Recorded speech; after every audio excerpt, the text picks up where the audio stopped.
Hello tout le monde, donc j'essaie de parler le plus fort possible, vous verrez que ma voix est un petit peu partie n'importe comment, donc je vais pas parler beaucoup, je vous rassure. Donc aujourd'hui on se retrouve dans une nouvelle vidéo. Je vais vous faire un hommage qui me tient beaucoup à cœur depuis longtemps. Je voulais le faire et j'ai dit je vais attendre les vacances d'été.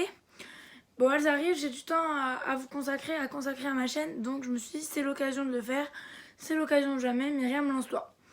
Donc je vais vous faire cet hommage à Jessica O'Hara aujourd'hui, qui est une joueuse que j'apprécie beaucoup, qui est pour moi un exemple, un modèle, par son humilité, par son jeu, pour tout. Voilà, c'est tout simplement pour moi une idole, comme certains, ça peut être Zidane, ça peut être Loris, ça peut être Gerberg, moi c'est O'Hara. Donc voilà, je vais pas parler beaucoup parce que je vais pas tenir longtemps. Donc voilà, je vais pas vous en dire plus, je vais vous laisser avec tout ce que j'ai retenu de moi, de sa carrière, ce que j'ai apprécié, Voilà. Je vous rien, il n'y aura pas que de l'OL, c'est très compliqué, j'ai eu du mal à trouver des vidéos, excusez-moi. Donc voilà, j'espère que ça vous plaira, que vous apprécierez cette vidéo et je vous dis à très vite pour une prochaine vidéo et j'espère avoir plus de voix. Donc, bisous.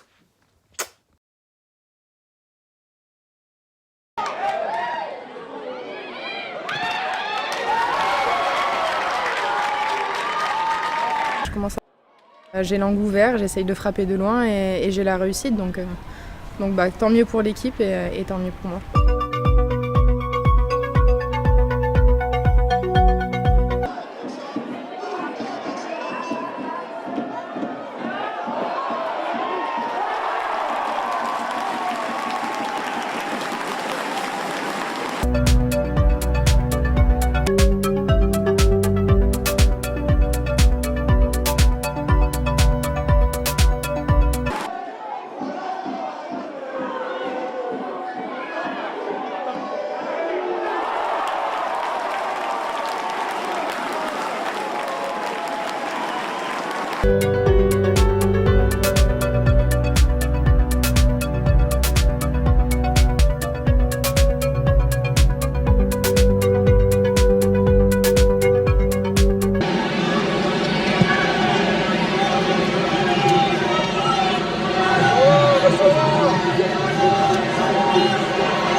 De retrouver un peu la famille après le combat islandais.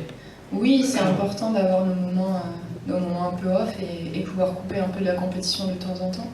Ça nous permet de s'aérer un peu la tête et l'esprit et de pouvoir repartir fraîche dès le lendemain et nous, à l'heure actuelle, dès aujourd'hui, pour un entraînement et repartir directement sur le deuxième match très concentré. Après, on sait toujours que les premiers matchs d'une grande compétition sont souvent les plus compliqués, les plus difficiles. C'est les aléas, il y a des joueuses qui se blessent et des joueuses qui sont là pour les remplacer. Et on a un groupe tellement homogène que les joueuses qui sont là pour remplacer les joueuses blessées font le job. Dunia. Jessica, pour toi on peut dire que c'est une saison pleine en club à titre personnel, avec la cerise sur le gâteau qui est la Jubileus Cup. Comment tu l'as vécu cette saison ? C'est sûr que quand j'ai annoncé que j'allais à Lyon, c'était pour gagner des titres. Le contrat est rempli avec le triplé. Après, à titre personnel, la première partie de saison a été très intéressante pour moi dans le sens où j'ai énormément joué. Après, comme tout joueur et joueuse, j'ai été très heureuse de gagner la Ligue des Champions. Ça a toujours un sentiment différent quand on joue les finales sur le banc. Après, ça a été des choix de coach, je les ai respectés, mais j'ai énormément appris durant cette saison auprès de grandes joueuses, que ce soit l'entraînement ou sur le terrain. Et j'espère que la saison prochaine sera aussi belle et aussi riche en titres. Jessica O'Hara Domo, vous avez changé de PSG à Lyon. Comment tout se passe? Tout se passe très bien, l'intégration s'est très bien passée. J'avais la chance de connaître les 3/4 des joueuses, donc ça a été assez facile. J'étais au JO avec beaucoup d'entre elles tout le mois d'août et tout le mois de juillet. Du coup, la reprise à Lyon, j'avais l'impression de ne pas les avoir quittées. J'ai voulu frapper fort devant le but en fait. Après, la chance c'est que ça va devant le but. Après, on nous dit tout le temps quand on sent qu'il faut viser le but et après espérer qu'il y ait un pied ou comme ça. Et au final, c'est rentré, donc tant mieux. Premier but en bleu? Oui, premier but en bleu en plus devant ma famille parce que ma mère et mon oncle étaient là. Donc c'est parfait, une soirée parfaite.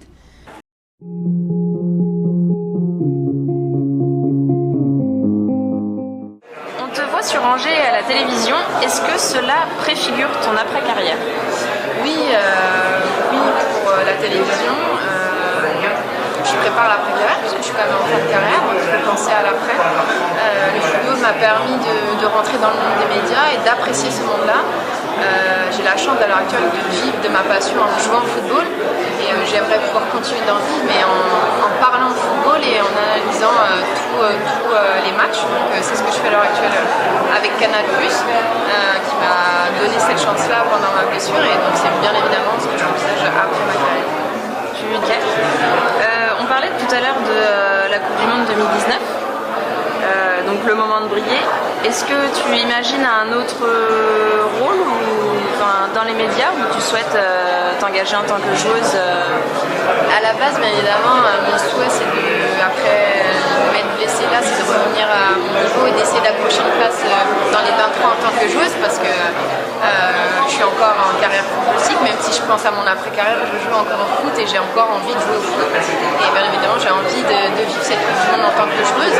Après, si le choix sportif de la sélectionneur sera de ne pas me sélectionner, j'ai aussi envie d'y participer, si c'est pas en tant que joueuse, en tant que journaliste et consultante.